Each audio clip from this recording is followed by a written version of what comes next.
Qədim zamanlardakı adətə görə bəy gəlinin atasına müəyyən miqdar pul ya da vəziyyətə uyğun olaraq bu pul dəyərində başqa qiymətli şeylər verməli idi.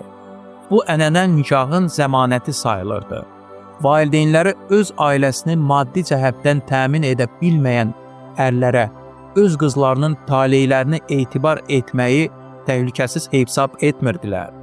Əgər onlar kifayət qədər qənaətçil, təsərrüfatın idarə edilməsində çalışqan, sürüyə və torpağa qulluq etməkdə fəal olmasaydılar, bu onların öz həyatlarında heç nəyə naib olmayacaqları təhlükəsini doğururdu. Lakin gəlin üçün ödəməyə heç nəyə olmayanlar üçün başqa şərtlər nəzərdə tutulurdu. Onlara sevdiyi qızın atası üçün vacib olan pulun dəyəri miqdarında işləməyə imkan verilirdi. Bu cür gənc oğlan özünü bütün münasibətlərdə şərəfli və ləyaqətli aparanda qızı ona ərə verirdilər. Atanın qızı üçün aldığı başlığı isə bir qayda olaraq toyda gəlinə təqdim edirdilər.